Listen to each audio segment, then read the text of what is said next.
You are now entering the box.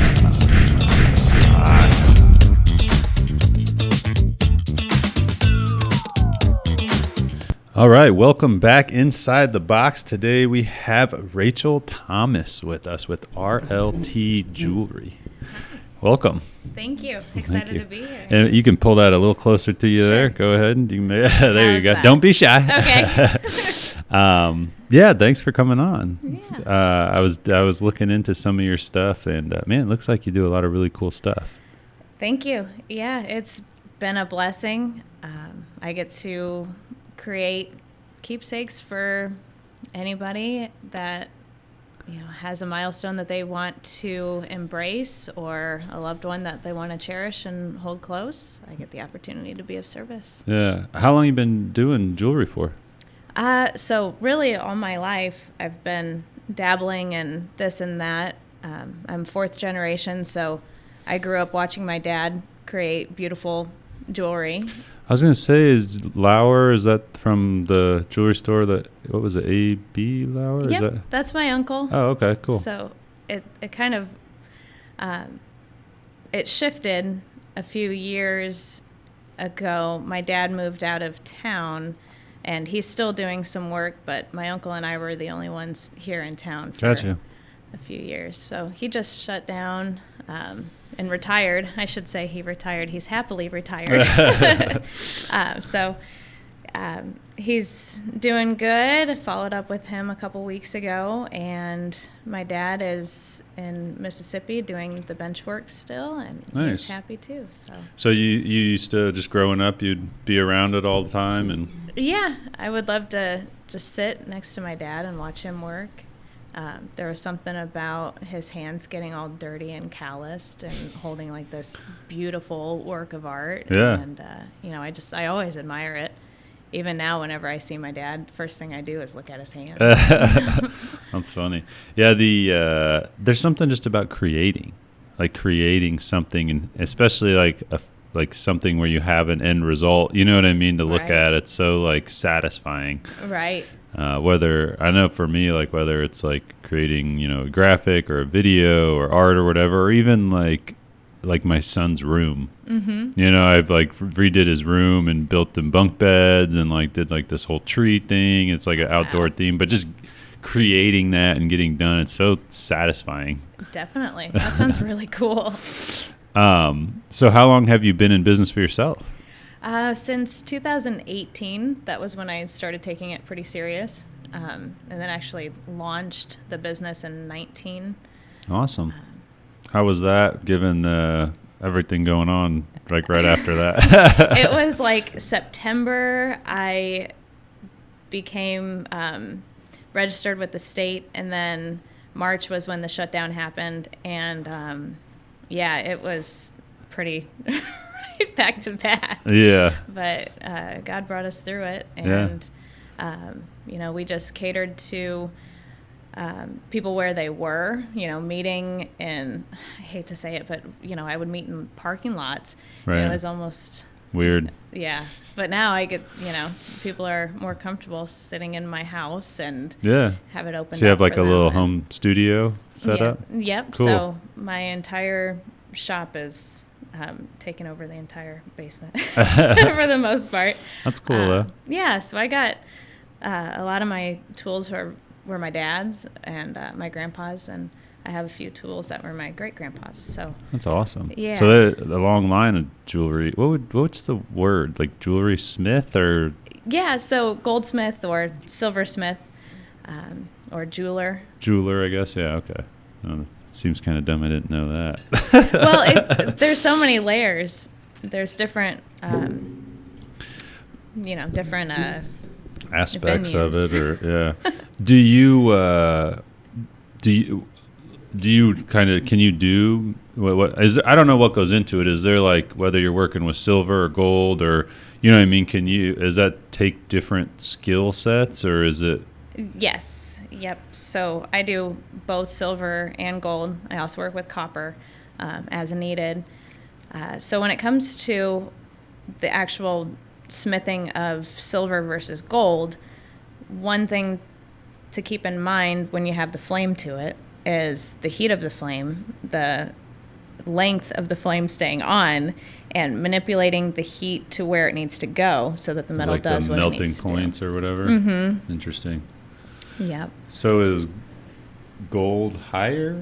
Just Lower. Out of curiosity, lower. Yeah. It's softer. Mm-hmm. Interesting. Yep. So it has a lower melting point. So something that I can hold the flame to for 10 seconds to get it heated up versus silver where it would be a 20 or a 30-second consistent flame on a specific area. Then you move the flame to manipulate the heat to get the metal to manipulate. So. What is like the how do I want to put it, the like margin of error? So like if you work, obviously gold and silver, they're materials and they can be expensive, so is like if you mess up, is it easy to like just reuse or fix typically, or is... So one of the investments that I had to do for my business, which was like a big like a, what's the word I'm looking for? A investment? Big bite. I had to take a big bite and really get a piece of equipment. It's called a rolling mill. So basically what I do is with the scrap metal, I melt it down to a liquid, and then I pour it into like a brick, and then I roll it through the rolling mill. So I can create sheet or wire that I can reuse. But the thing with that is when it comes to the gold, you got to keep the 10 karat and the 14 karat and the 20 karat and the 24 karat. So all of it has to be. Interesting. I heard something one time, I don't know, and this just popped in my head when you were talking about melting it. Someone told me one time about I won't say the name of the business, but there's a local, like, I guess jewelry, gold place, whatever in town, and they do like very heavily like melt like scrap gold and stuff. Mm-hmm. And they said like once a year, or I don't know if it's 1 year, a quarter or something, they can literally like go in and scrape like the vents or something and get gold from it. Is that possible? Does that seem like that would make sense? I can see that if they do enough of the refinery process, and if they might be able to. I don't know. It was just they told me that one time. I was like, really? Like in the vents? That seems crazy. But So what do you? Is there something you specifically like more, or per se you specialize in? I know you said you do like the keepsake type stuff. Yeah, I love doing more of the artistic jewelry versus the traditional settings. A lot of people like, just a simple pear-shaped with their breast milk. That seems to be one of our biggest sellers, is just a simple pear. With their breast milk? They'll put like a little bit in there? Yes.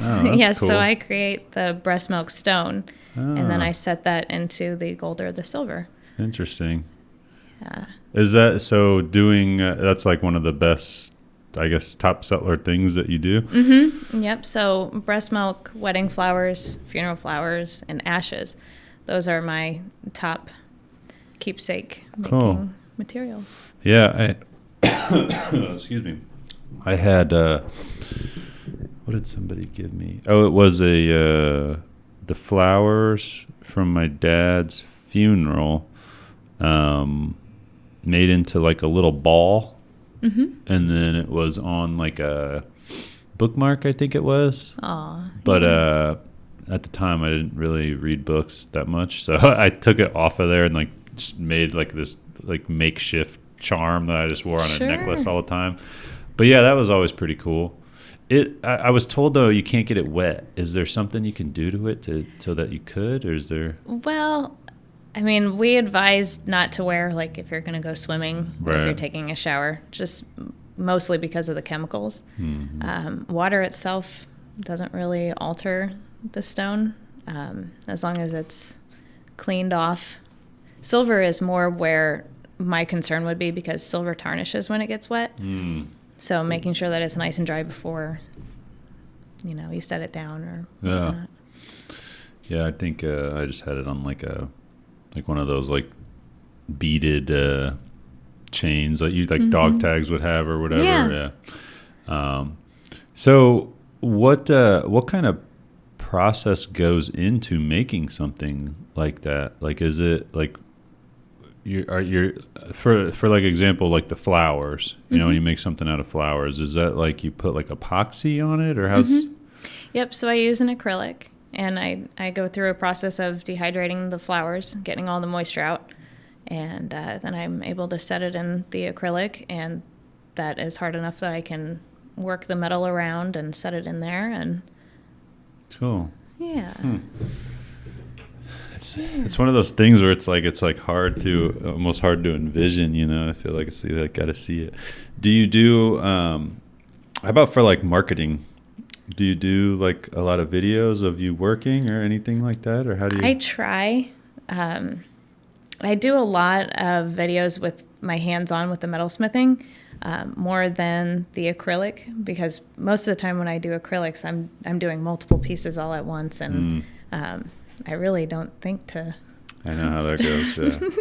And sometimes it just slows you down so much. You're like, I just want to make this and not have to think about it. It's so tough because it's like an important aspect for doing it for your business, but at the same time, you want to like be in the moment. Right. You know what I mean? And enjoy what you're working on, and like not have to think about like, all right, put this camera here and then put it here and then do this. Yeah. So no, I can understand that for sure. What kind of stuff do you typically do though to like get your name out there? Or? So my focus was social media for a few years, and then I kind of realized that the local aspect is where my niche needs to be. So I work with funeral homes here in town. I also work with lactation consultants and nurses, NICU nurses, and I even work with like wedding venues and photographers. So I just try to branch out as much as I can and make collaborations and network with the right people. Yeah, because I think that one, when I got the flower like little ball or whatever, that was like a gift, and I think they just found somebody. This was years ago. It was like 2015, I think. But I remember after he passed away, I think the funeral home like gave us a book of like options. I don't know who they use for that stuff. You know what I mean? But things you could have made or whatever. So I don't know. Like they probably want to take their cut and mark it up or whatever. So I don't know if there's an opportunity there, but you know what I mean? There's an option too, trying to talk with them about if there's anything that could be done there. Sure. So a couple of them have like a little display, a memorial piece that I've made with some business cards, and cool. So they're available in the consultation areas. What's like the weirdest thing you've ever made? Oh my goodness, beard hair. Beard hair, really? Yeah. Uh-oh. Yeah, it was actually really. You knew that one fun. Instantly. Well, it was pretty recent too, but it turned out really, really cool. We did it in a halo setting with his birthstone as the halo instead of like diamonds. We did the peridot, and so something like this. Instead of the pink, it was the peridot, and then right here was the beard hair. And was it someone that passed away, or was it? It was her boyfriend. Oh, it was a Valentine's gift. Ah, okay. So that kind of takes it a little bit further. Yeah. We did in the likeness of a reticulated quartz. So it was mostly clear with the little bits and pieces of his beard hair, and so it looked like a reticulated quartz. That's interesting. Beard hair. Yeah. All right, I'm gonna give my wife something with a bunch of my beard hair. Chain. It might look pretty. Yeah. When we went on our honeymoon, we went scuba diving in Hawaii, and the lady that ran the Marcella, she loved that I was a redhead, because when you go underwater and you do photography underwater, you typically want to use this like I don't remember the actual name of the filter, but it's like a red filter. So if you it doesn't look like it's red when you're underwater, but if you have red hair, it makes it like look crazy. So yeah, I don't know why that came to mind right there, but that's really cool, it made the beard and my hair look like so vibrant red. It was really weird.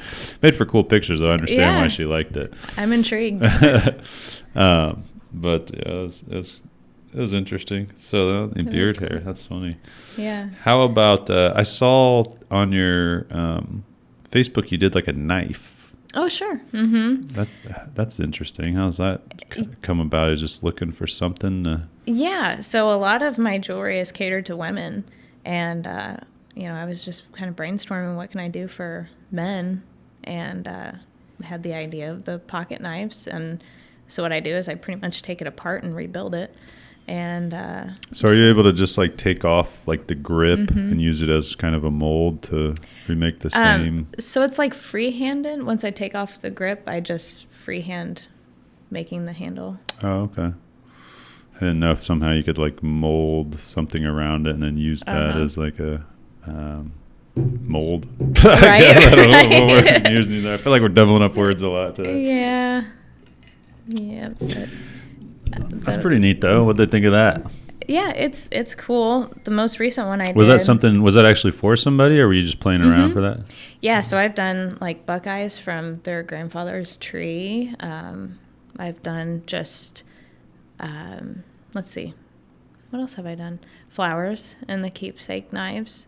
The most recent one had the, let's see, it was her maternity dress, her wedding dress, the wedding flowers, her breast milk, all 4 of their kids' hair, and the hospital gown when they lost their when they lost their baby. It was the hospital gown that she was wearing.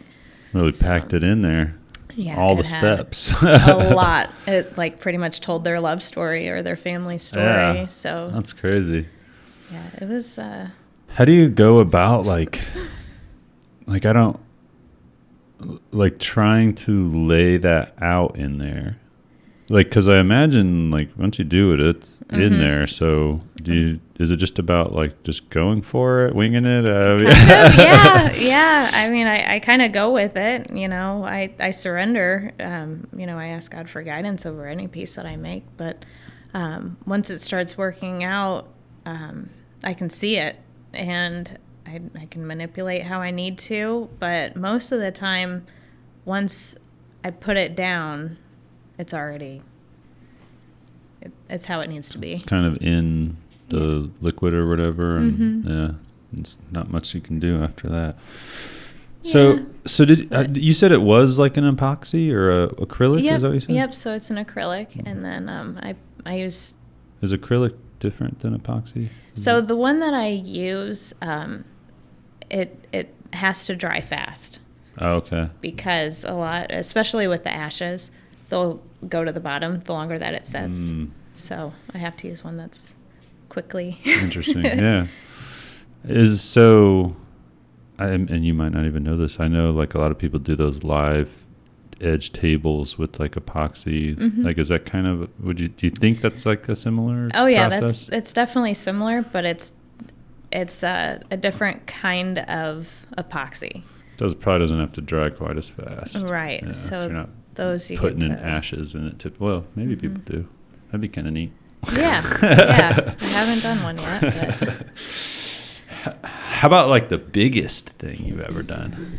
Anything like, I don't know what to get into as far. Do you do anything besides jewelry? Like, I know they had some other weird stuff for keepsakes. I don't remember what they were offhand, but. Yeah, I've done like garden stones, like stepping stones. And then I'm working on one that's like a stained glass with flowers. Cool. And then I'm just diving into ceramic work. So incorporating the ashes into the ceramic itself, and then also impressing the flowers on the ceramics. Interesting. So I think I saw a little snippet of you doing that. Yeah. With your, is it daughter? Yep. Daughter? Nice. Yeah, so she gets to. That's cool. Have some fun. She like it? Yeah, she's learning patience. How old is she? She's 4. Nice. Yeah. My son turns 4 this weekend. Aw. It's a fun age. Yeah, it's definitely better than 2. 2s were not fun. Yeah.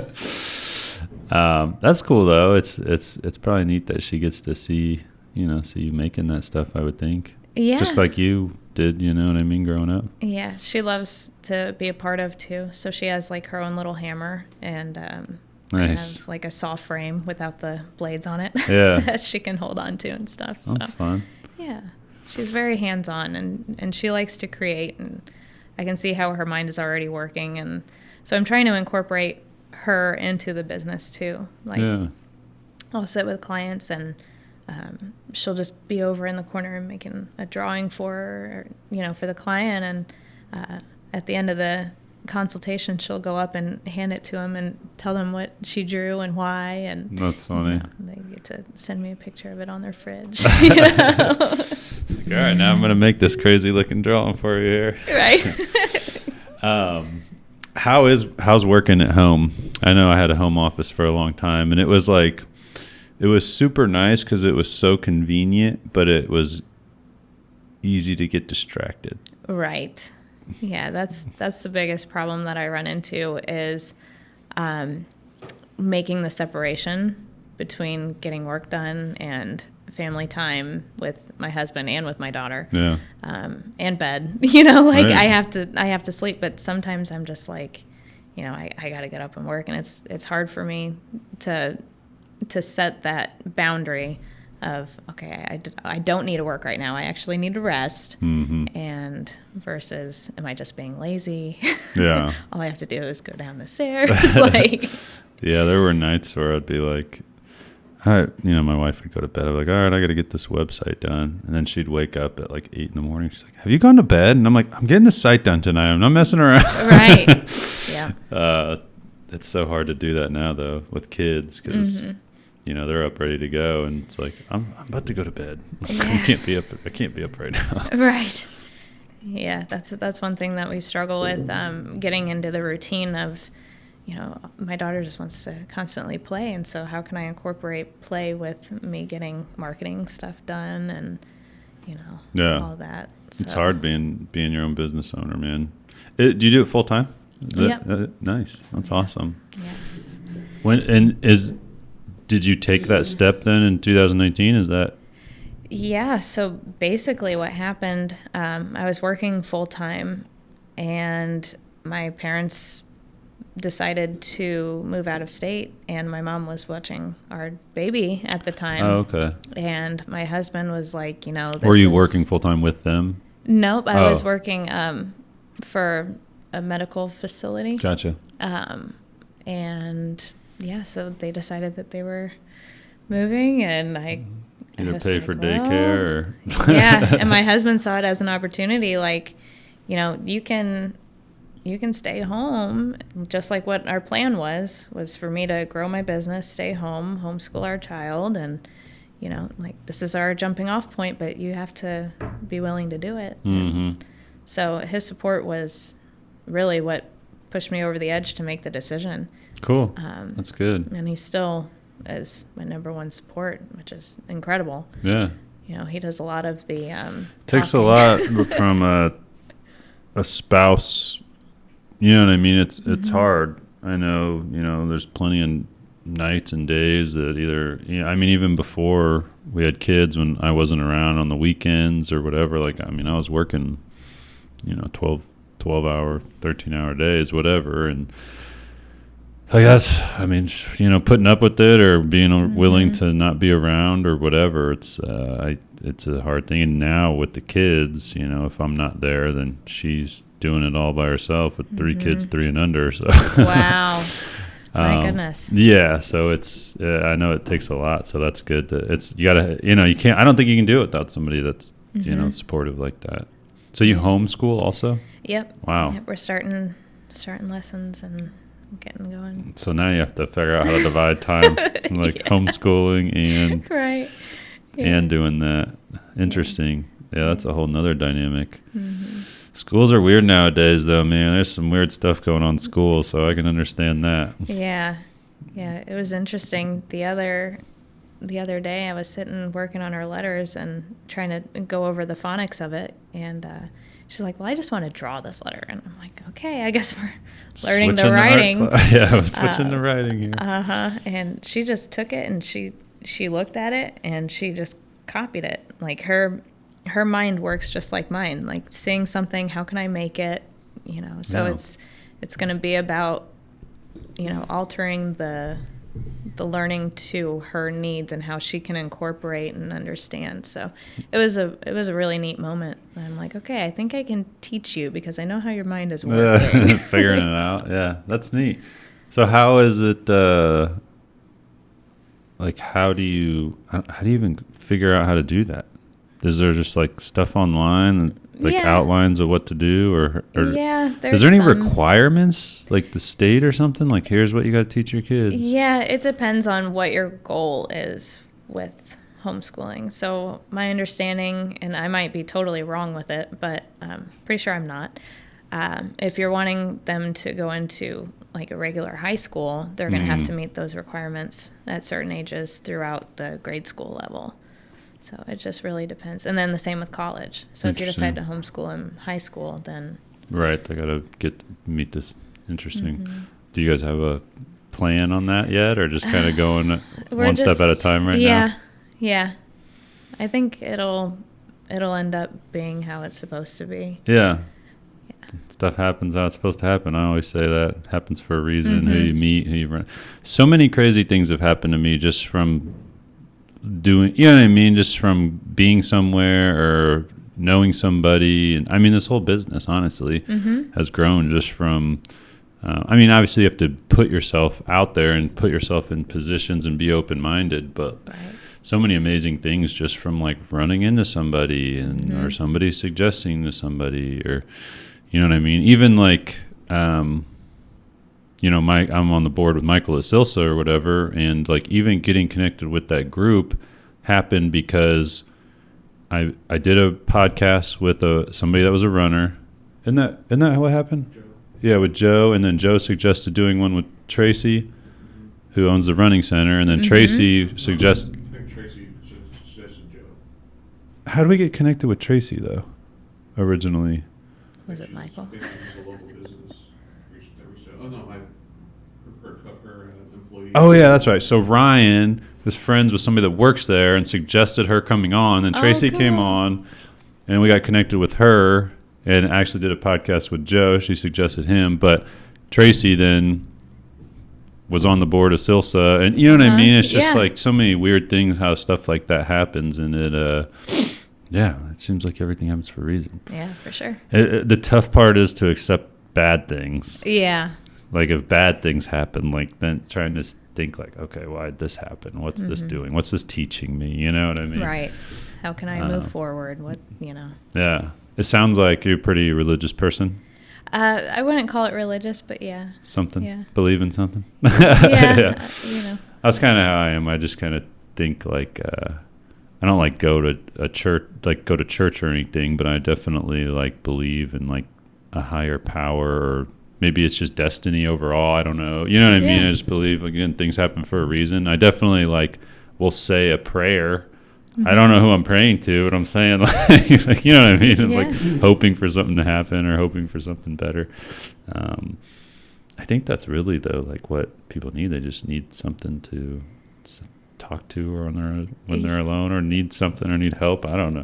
Yeah, I see that a lot with my clients, especially with the morning clients. They don't. Yeah, you probably see a wide range of people. Yeah, so some will be totally brokenhearted and not know where they're supposed to be spiritually. And my hope is that I can just plant a seed and watch it grow. And, I trust that God's going to water it. It's cool that you're giving people such like a keepsake. That's pretty awesome. Yeah. I used to do a lot of wedding videos. And I did actually enjoy them. They were a pain in the ass, but I did enjoy them in the aspect of it was like, here's what my problem was, is I would take too long to edit them because I wanted them to be like, tell this story so perfectly. Right. And then eventually it just didn't make sense because I would take so long to do it. And then people are like, where's that wedding video? But I wouldn't edit if I wasn't in the right mindset to edit. Right. And it just... between people getting mad how long it would take to get them back, and the time that I was spending, I was just like, I don't want to do this anymore. And they were stressful. I mean, you know. I can see how that can be stressful. Have you ever done any wedding jewelry? Mm-hmm. Yep. So I've done some with wedding flowers, and I've done some as a memorial piece for the bride to wear on her wedding day. Cool. How about pets? Anybody ever have you do anything with pet stuff? Absolutely. Yeah. I do paw prints and ashes of pets. I've done fur, and yeah. That's cool. Yeah. I'm actually working on one that's, I believe, 3 different dogs of theirs that we're going to incorporate in one piece. And They have all the ashes from them. That's neat. yeah. So.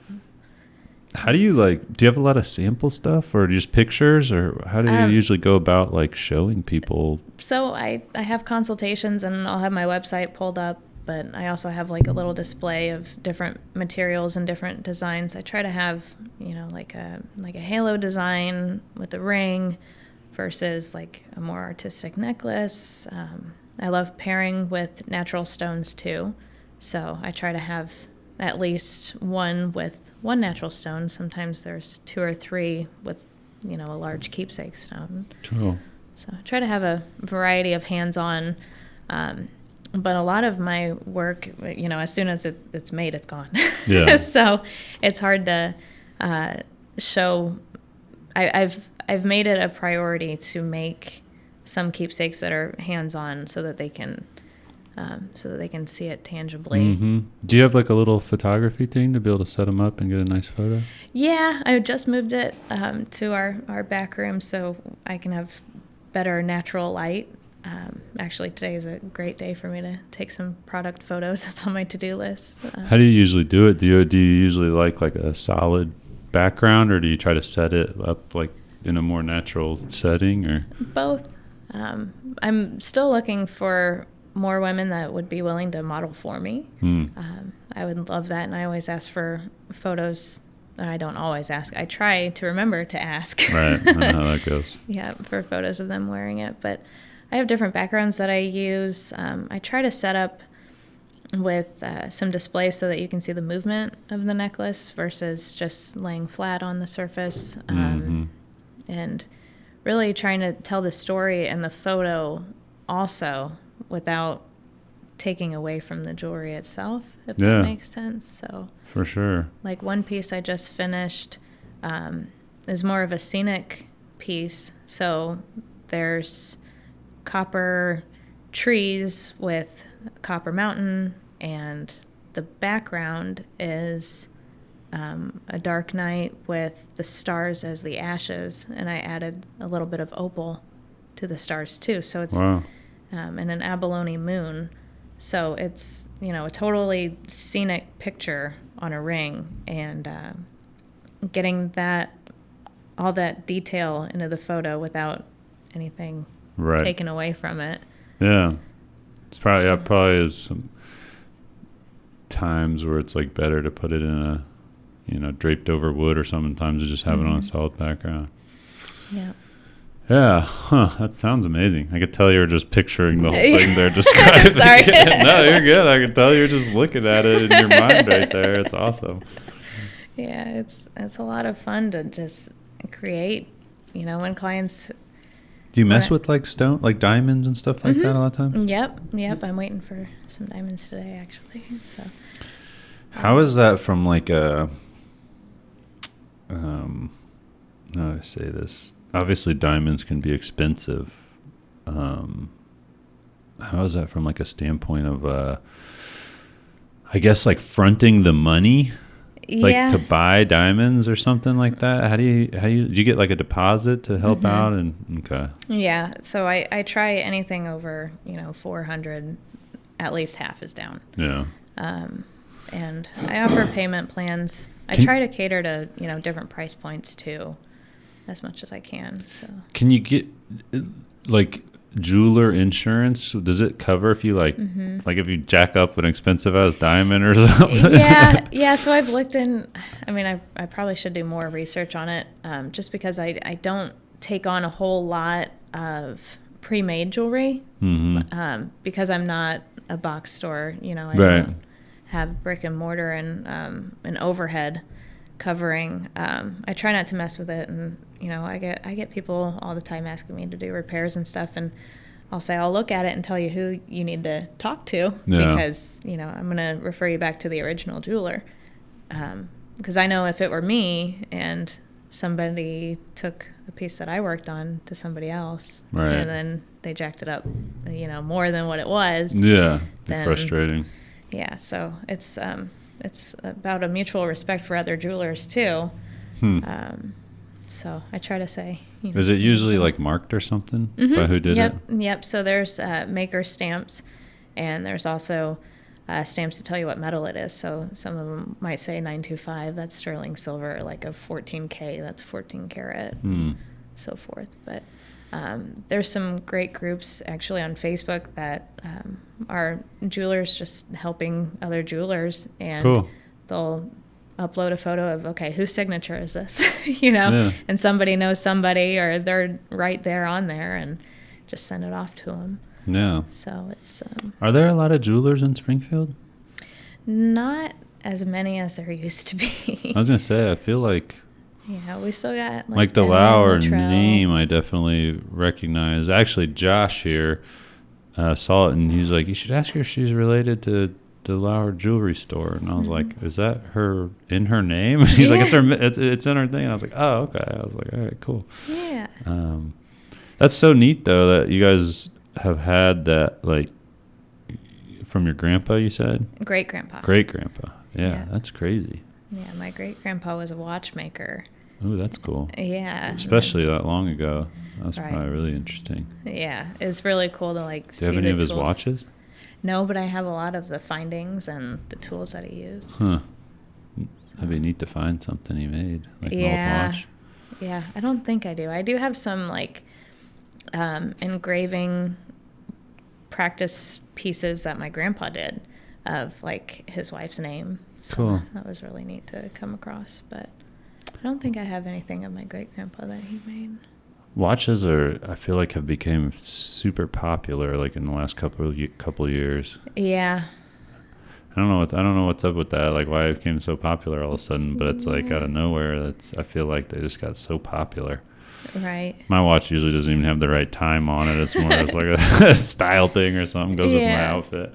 Yeah, I've been on the lookout for an old vintage face, because I have a really neat band that I found, but I don't have a face to it. So I'm hoping I can. I mean, it's kind of the same thing with jewelry. I can look at it and figure out how to manipulate it or how to create it, and so I'm hoping I can try the watch face and go in there and figure stuff out too. Watches are complicated, man. Especially some of the really nice ones. When you look at this, I don't remember. It's it's one of the most expensive watches. I was watching this video, and this takes this dude like 2 years to make this watch. Wow. It's so many these little intricate parts, and I'm like, Jesus, that's crazy. I can see that. I think that's what it was. I don't know. I might be exaggerating, but it was a year for sure. And but the watch is a $1 million watch or something crazy. So that's. Do you ever do any shows or anything? Yeah, it's not my strong suit, just because I try to cater to the personal one-on-one. But I do some of my displays of natural stone, and I use vendor events for marketing, just getting my name out there and passing out information, and whenever I can be of service. Have you ever thought of a couple signature pieces that you could just have sell regularly? Yeah, I have you know how people do that few. Sometimes. You know what I'm talking about? They just have a couple designs that are just kind of signature pieces. I thought of what makes me think about, and this is weird, I don't know if you know. Do you know who Casey Neistat is? He's a YouTuber, and his wife has this company called Billy. Have you ever heard of that? No, I haven't. They do random shit, but they do some jewelry, and she has just it's so basic. Yeah. And obviously she has Casey Neistat, who has millions and millions of followers, so he could probably make a post, supporting his wife, and she sells thousands of pieces. But some of them were just neat. They're just real simple, even their shirts just say Billy. So weird, but it's like, yeah, they have like jewelry stuff. They did like these pop-up events where they would do like permanent jewelry, you know, where you like stick your hand in, they like weld it on you. I was like, that seems, I don't know what, a commitment. That's a strong commitment right there. Yeah. Has anybody ever asked you for something like that? Yeah. I have opinions about it. Yeah, it's weird. That's weird. I mean, I understand from my perspective because a lot, like whenever, like for example, that necklace I had with my dad's thing on it, like I would wear that like every day, like all the time. And, you know, pretty much wear it all the time, you know, I probably wore it every day for 2 years or something like that. You know what I mean? And I'll usually do that with like bracelets or something.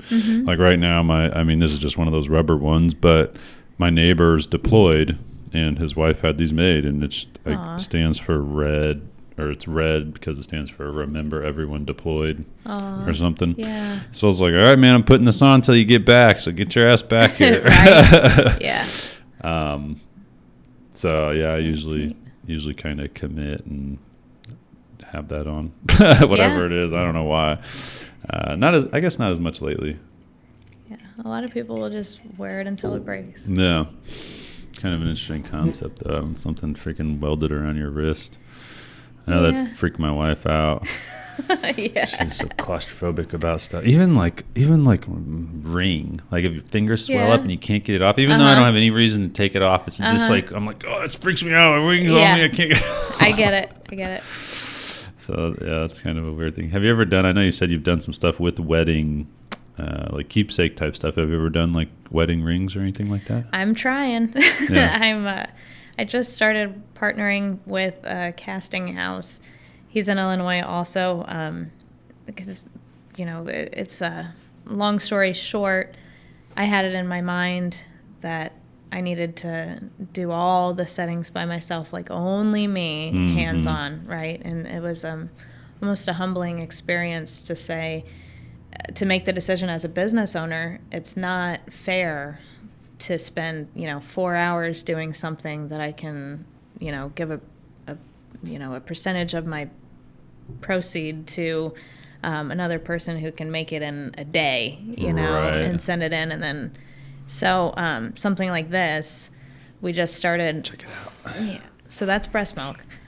But what we're doing now is offering this style. That's cool. Where it's very precise stone setting, right? So I'll set the stones, but he'll make the actual ring for me. Yeah. So the silver, the gold, he'll cast, send it to me. We go through the design together, where I get the measurements of the stone, of the the diamonds or the birthstones around it. Yeah.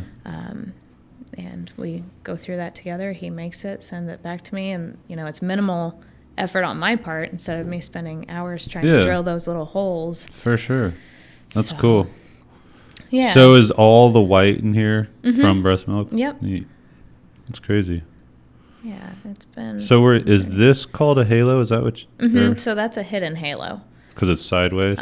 Okay. Yep. So if it were showing on top, it would be a regular halo. That's awesome. Yeah. So my aunt is also a jeweler out in Colorado. Oh. And I worked with her to custom design my wife's ring. That is so cool. Yeah, so that was neat. I had a couple different rings, and I'm like, I like this from this one, and this from this one, and this from this one, and she was able to kind of custom put one together. So that was pretty cool. Awesome. And then Brian Denny, he was a buddy of mine, and I kind of told him what I wanted for mine, and I think he did the same thing though. He showed me well, maybe not.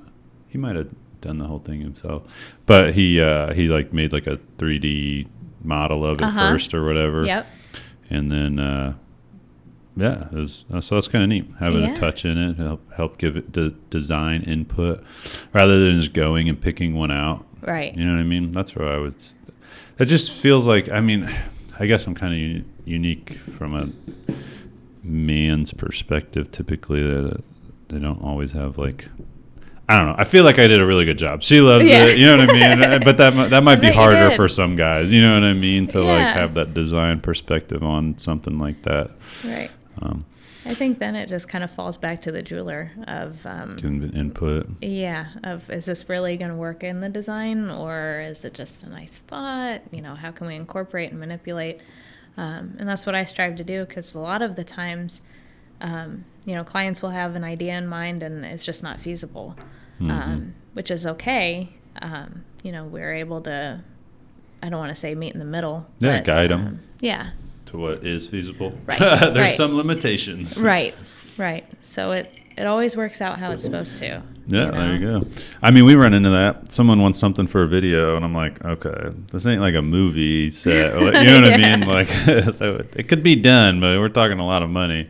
So, I mean, yeah, we run into the same thing. I think with anything creative, you know what I mean? Mm-hmm. People have these crazy ideas, but it's like, all right, but what are you actually trying to spend on this? Right. And probably even more so with jewelry, because there's a lot more limitations probably with sizes and materials and stuff. Yeah, and just the actual like science behind it. You know, going back to the hands-on, you know, with the torch and the melting points, and if you're wanting this finding onto this metal and this size, and you know, it's like different things don't like bond together or work together. Right, because one might have a lower melting point than the other, and then instead of having all the detail of this one, it's going to be a big blob of melted. Yeah. You know. Yeah, I would think about that though, like as far as like a couple like pieces that are like, I don't know, I just think about it from a business owner perspective. You know what I mean? Because if you're always stuck doing something completely custom, you can't make sales. There's only one of you. Right. So if you could make like have a cool design, like make a cool like niche piece that's your like key thing, you always have that piece to where, you know what I mean, someone might buy that right while you're in the middle of making something custom, and now you have more revenue coming in. And that's what my husband keeps putting in my ear. He's like, you know, you got to have that one piece that you can sell over and over and over. And I'm like, it hasn't come yet. Yeah. Well, that's true too. You got to let it come. I've tried a few different things, and they just, you know, I feel like it's going to happen. Yeah. I'm willing. You're open-minded to it. It'll come to you. Maybe your daughter will draw it on a piece of paper. Yeah, that's it. Like, that's it. That's the winner. Oh, my goodness. All right, let's see what we got here. All right. Oops, so I got a gift. Well, kind of I did. Yeah. Kind of. This is cool. Is this wax? Yeah. Oh, it's your logo. That's awesome. I don't know if we can see that there, but that's neat. So you do that on all your boxes? Yep. That's cool. It's kind of like sealing a piece of paper. Right. That's super neat. Thank you.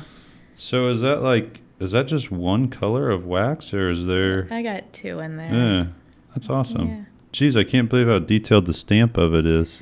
It's been a lot of fun to mess around with that. Different mediums too. I'm pressing that on the ceramics neat. Too. So. Oh my God, that's so pretty. That's a little sharp right there. So what do we got here? All right, so that is an enameled copper piece. Probably can't see it up there, but. So that's just an abstract enamel that's adhered to copper, and then that copper is set on the sterling silver band. So that's super pretty.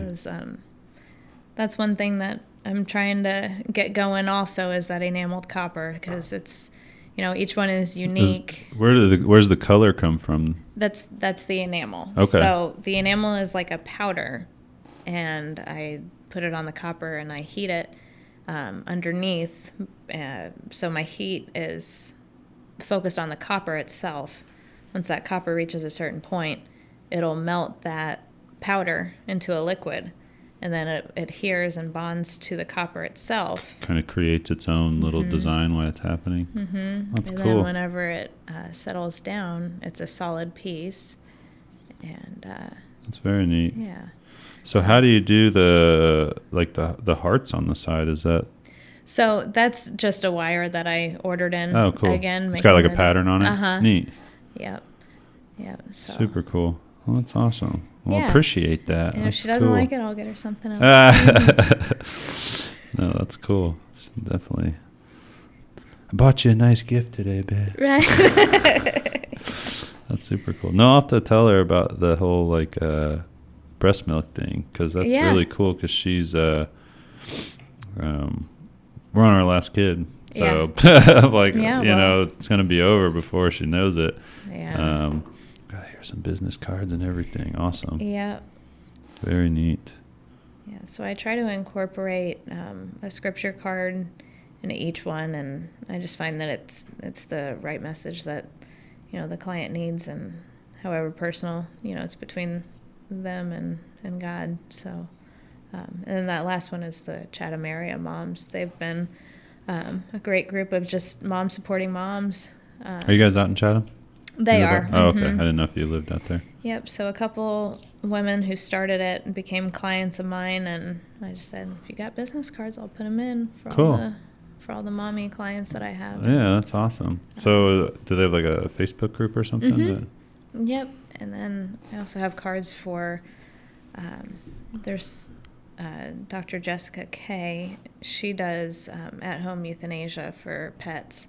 So she and I partnered together too. So wow. I have different connections that I put with each client, and just hope that they can connect if needed. I saw you had some like shirts and stuff on your social media. Yeah. So what you just come up with some random designs to throw on there or whatever? Or? So most of the images are actually keepsakes. So I just kind of messed around with the artistic side, and just edited the photo and put up high contrast and made it more abstract. But a few of them just have the backgrounds of the flowers. That's neat. Yeah.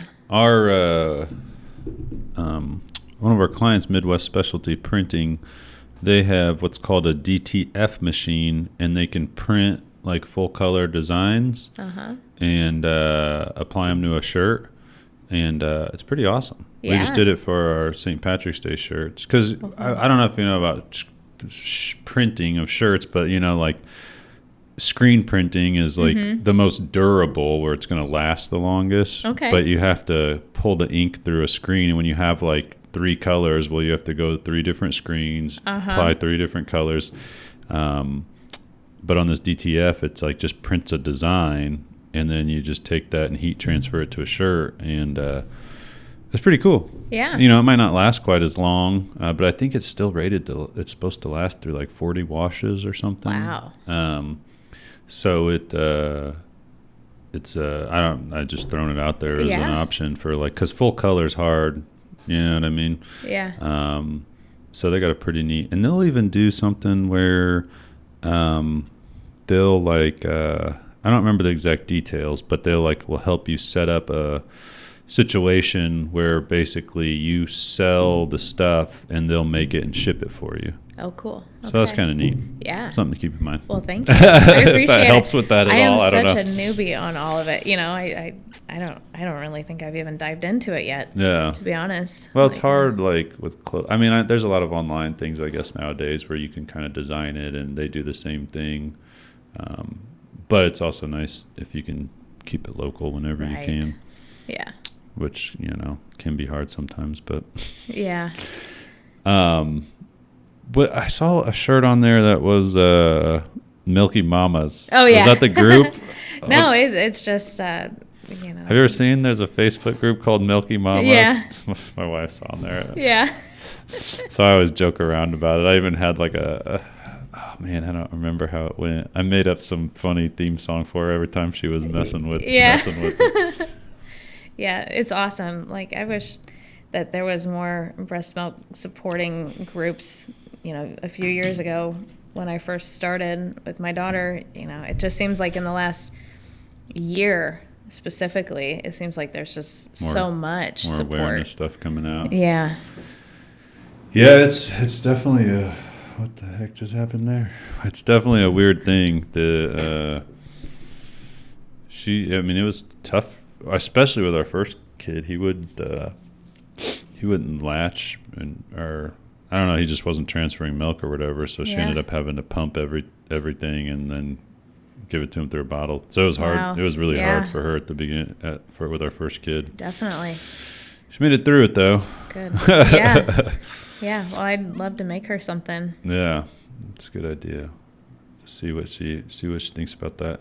She's not like, she doesn't ever wear like a ton of jewelry. Yeah. She used to. I don't know why. It doesn't seem like she does as much anymore. Yeah. I used to too, and then kids. Maybe that's probably why. Honestly, you're right, because the kids always grab it. Yeah, if she has earrings in, they grab the earrings. Right, Yeah, especially that's 3 probably under exactly 3. why. Actually, I really thought about that or asked her, but that's probably definitely why. Yeah. So what's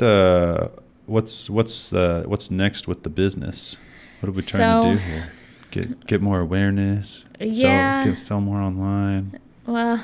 Get your signature piece design. Right. Yeah. Thank you for the reminder. I definitely need to do that, Andrew. And I'm sure Michael's just like cheering us on right now. Hold that over your head. See, he told you right? too. Sorry.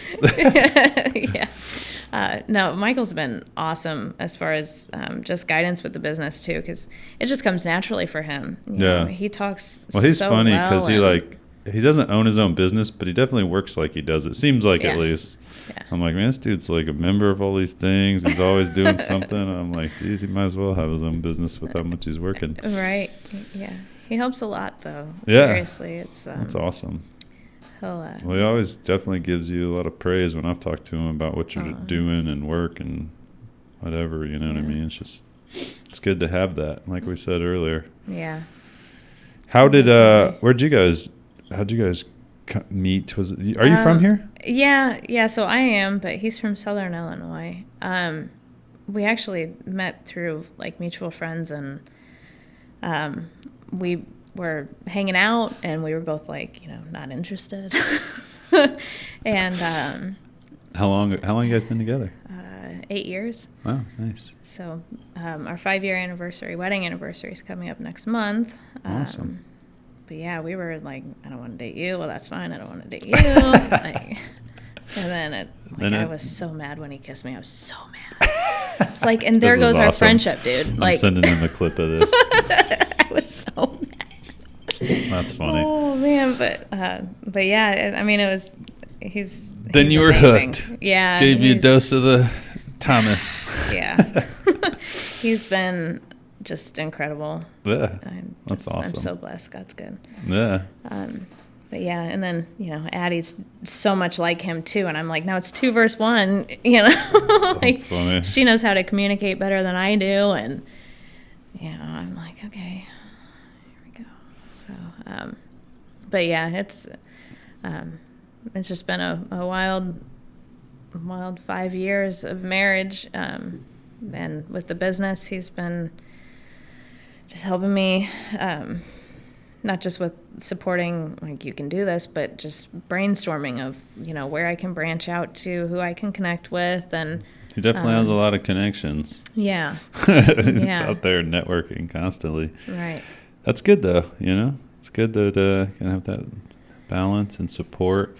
Because it's hard, man. I'm sure you're definitely experiencing that with just accounting, pricing, what's going on. Like, everything's so annoying. Yeah, it's like, I just want to make jewelry. Yeah. I'm sure you have a thought all the time. Yeah, and I've been blessed to have clients be understanding of, I can't give you a price point until we have like a definite design, because of the weight in gold versus the weight in silver and what kind of gold, and price fluctuates constantly. How many hours am I putting into this, and all the things. How do you deal with that? Do you usually say, like, this is going to be the price, or you're like, this is an estimate? Right. So it's an estimate, and I try to give a little bit of a leeway, and if it's something that is, if it ends up being over what I've estimated, and if it's not too much to bite the cost, I'll. Right. But most of the time, it's going in with that understanding of, there's a what is it called? Range there, a little bit of a range. Yes. Yeah.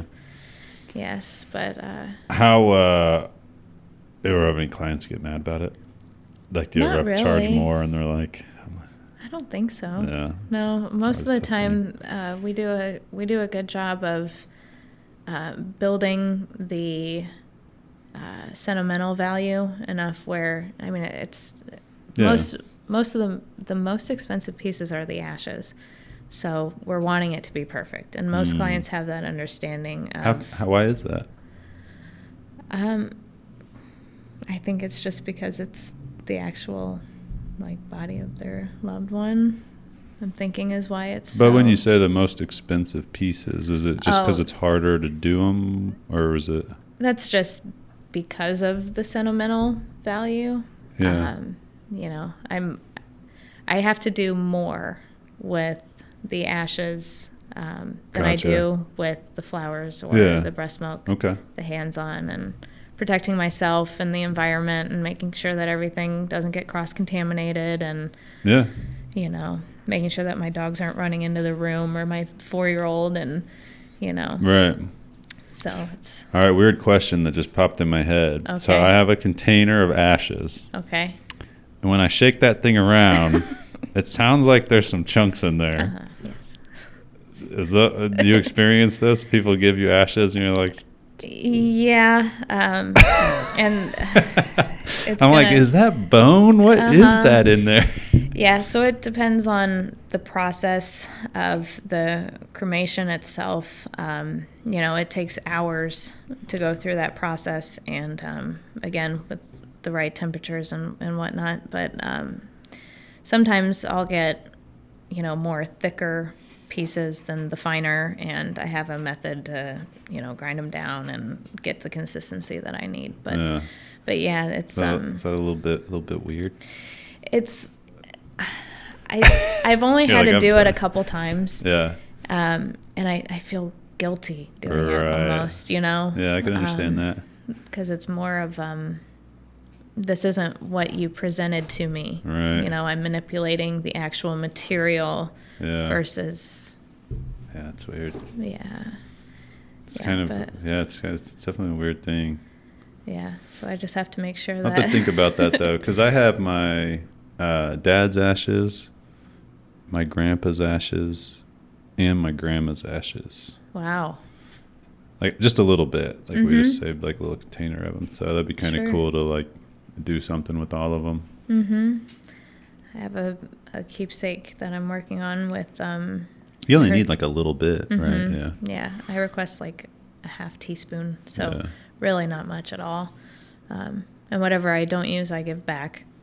And then I just recommend to hold on to it just in case you wanted another Mm-hmm. further down. But What were we saying? They're working on a keepsake for. yeah, so it's 3 different sets of ashes, her 2 children and her mom. And we're actually using a ring that her kids picked out for her. Cool. So we're taking the diamonds out and going to do something with the diamonds, and then setting all 3 of the ash stones in there. Nice. That's neat. Yeah. Very cool. What a good way to memorialize somebody, or was that the word?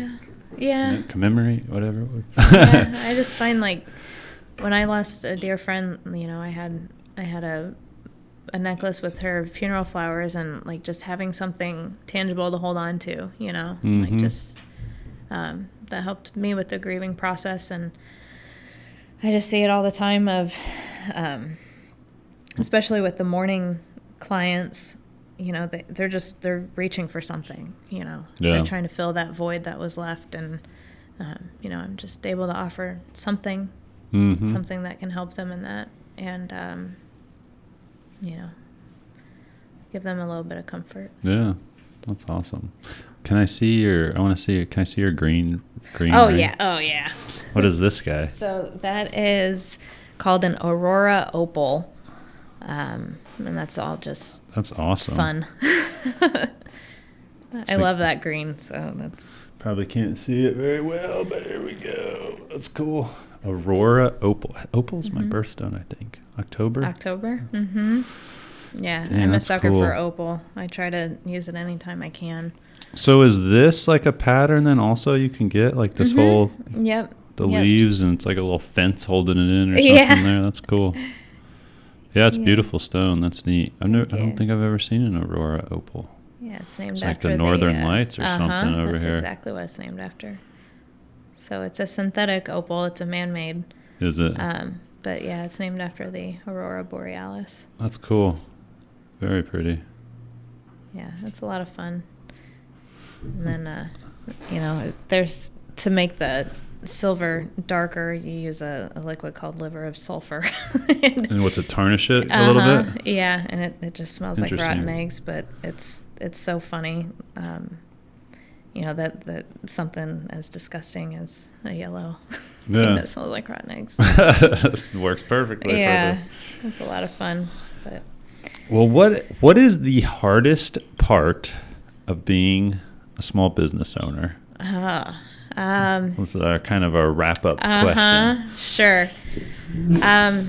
Really knowing if it's a good idea or not. Like, is it something that I want to do, or is this something that's going to benefit the business? Like when just making decisions about Yeah. what you're making, or Right. Like new things to launch, new designs to do, like the enameled copper. Is this something that I really need to spend my time doing, or should I continue focusing on the keepsakes, or do I start shifting to the ceramics? And where should my time be most focused? So I'll give my experience some input on that. It's Sure. really tough. Like, yeah, I guess you have to look at, like, am I trying to make money here? You know what I mean? Like, because Right. obviously you could probably look at something and say, like, wow, I did this really fast. It looks cool. I could probably sell it for this, way more than the time it took me. And I could be super profitable with this. But do I enjoy doing this? Right. You know what I mean? Because for me, for example, like when I first started the business, I've kind of thought that the idea is I'd start doing some client stuff to pay the bills, but I would build up do my own videos for, like, to put on YouTube and to put on social media, and like maybe at some point I just can make money off of my own stuff, like making what Right. I want to make. You know what I mean? And the client stuff took off so much. Not that I don't like doing it. It's awesome. I love making anything. Unfortunately, I don't create as much as I used to, because you know what I mean. I just have to let my team do a lot of it, because I'm just busy running the business. Right. But the idea is to get to a point where obviously the business is kind of self-sufficient and I can make Right. whatever I want. Right. When that point is, I don't know. Hopefully Yeah. sooner than later. But I've been Right. trying to get there, and I think we're on the right path to getting to that point. But yeah, it's there's a lot of stuff that I want to make or do make that. This podcast, for example, I don't make any money off of this. Nobody's, you know what I mean? Nobody's paying me to do it. I don't have any sponsors. If you want to sponsor the podcast, hit me up. But I just enjoy doing it. I enjoy talking to you. Now, I will say we have gotten a little bit of business from random people that have seen it or have talked to me on it that are like, so we've gotten some business from it. Enough to cover the time that's invested into it? Probably not. But I enjoy talking to people. I love hearing about things. I love hearing people's stories. I feel like there's always something to learn from everybody. Right. But yeah, in the end, I think just finding that balance, you know what I mean? Yeah. If you don't keep playing around, though, and trying things, then you might not ever find that one thing that's like breakthrough. Right. You know what I mean? Yeah. Because when we first started, I thought we were just going to make videos for people. I was like, oh, we'll just make videos for people, and maybe we'll get them on a monthly contract where we make so many videos a month. Sure. Then people didn't know what to do with the videos. Oh. I'd give them a video, and they're like, well, what do I do with this? I'm like, well, post it to your social media. How do I do that? And then I'd help them post it, and they'd be like, well, how do I get more views? And I'm like, I quickly realized that business owners either don't know how to, they don't have the time to, or they just plain don't want to. And then that's kind of where we came about to where we offer a full circle of service for content Right. creation, marketing, managing social media, like the whole the whole 9 yards. And again, just kind of changed the business just from keep on doing what I was doing and realizing what people wanted. But you know, like we've said, stuff happens. I'm sure whatever direction that with stuff like that, you know, it probably will just happen, and you'll know when it happens. For sure. I think trying to follow your gut, though. You know? Yeah.